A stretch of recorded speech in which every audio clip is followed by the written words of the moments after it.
All right, welcome to the explainer. So, you ever tap order now on a food app and just wonder what happens next? Like, really happens? Today, we're going to follow that single tap and break down three huge ideas in data engineering that make it all work. So let's use a made-up company. We'll call it Hungry Now and track one order. By doing this, we're going to see the three main ways data actually moves around. And listen, this isn't some boring textbook stuff. This is literally the playbook for how the biggest apps used every day are put together. Okay, so the instant you hit that confirm button, it's like a digital domino effect kicks off.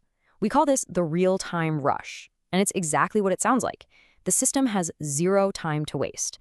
I mean, payments have to go through, the kitchen needs the order, the driver needs an alert. All of this has to happen now. We're talking milliseconds mattering.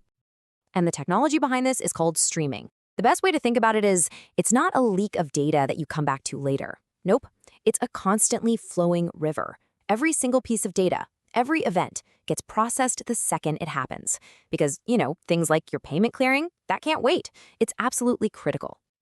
Just think about it for a second. Your order has to hit the kitchen instantly. A driver's got to get assigned right away. The ops team needs to see your little car icon moving on a map.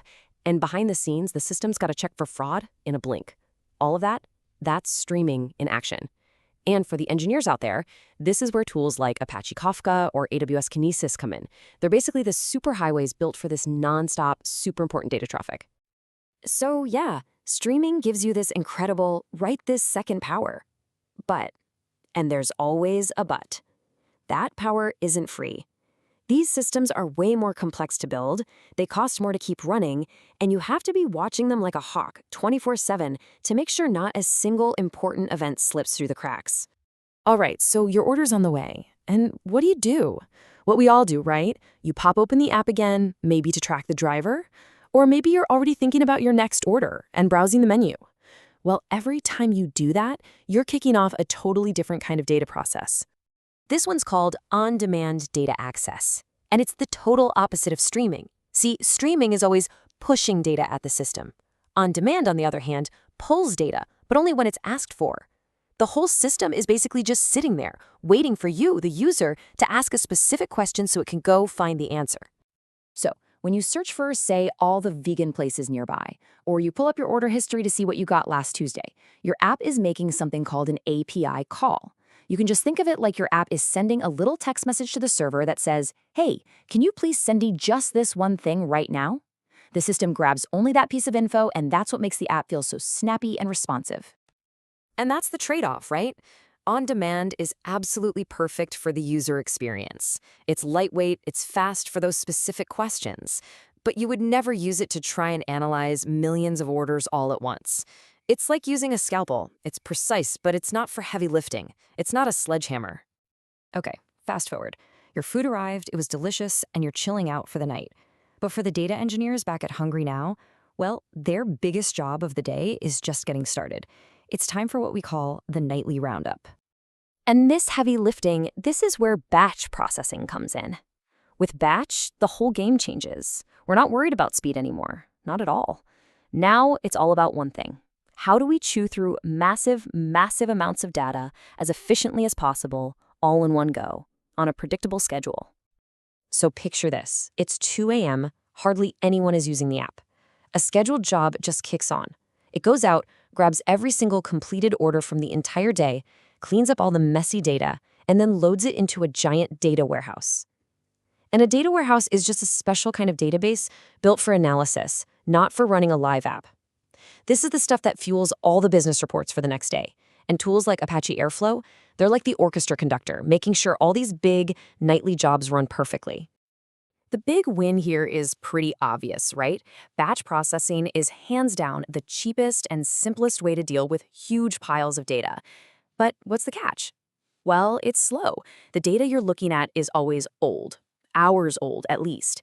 And if that 2 a.m. job fails for some reason, you might not even know about it until the big bosses open their reports at 9 a.m. and see a big, fat zero. So there you have it. You've got real-time streaming, you've got on-demand for quick questions, and you've got batch processing for the heavy lifting. The big question for a data engineer is, which one do you pick? Well, here's the secret. You don't pick just one. Any modern system, any app you use today is really a mix of all three. It's a hybrid. You're using streaming for all the live, in-the-moment stuff. You're using on-demand to make the app feel quick and interactive. And you're using batch for all the deep dive analytics. Each one has a very specific and very important job. And this little chart here, it really lays out the fundamental choice every data engineer has to make. It's always a trade-off between speed, cost, and complexity. You want data in milliseconds? You can have it with streaming, but it's going to be expensive and complicated. On the other hand, if the business reports can wait until morning, batch is way cheaper and easier. And that's really the art of this job, right? Knowing exactly which tool is the right fit for the task at hand. Okay, so understanding all this is step one. But step two, and this is maybe the most important part for your career, is knowing how to talk about it. So let's take everything we've learned and turn it into the kind of language that actually gets you hired. What we're going to do now is take that whole Hungry Now story and rephrase it into some really powerful statements you can use. The kind of things that show an interviewer, hey, I don't just know the buzzwords. I know how to use this stuff to actually help the business. So instead of just saying, yeah, I know streaming, you say something like this. See how it connects a specific tool, Kafka, to a real business need, tracking drivers? This one sentence draws a straight line from your tech skills to real, tangible business value. It's so much more powerful. Now this shows you're thinking strategically. You're talking about BI, that's business intelligence, and ETL, which just stands for extract, transform, and load. It's the classic batch process. But you're not just saying what you did, you're explaining why. It was cost-effective, and it didn't slow down the live app. A sentence like this tells people you get the whole picture. And finally, for on-demand. This kind of statement shows you care about the user. You're not just building a thing. You're making it better by caching. And caching is super simple, really. It's just a way to keep common answers handy so you can grab them super fast next time. It's a small technical detail, but it makes a world of difference for how fast the app feels.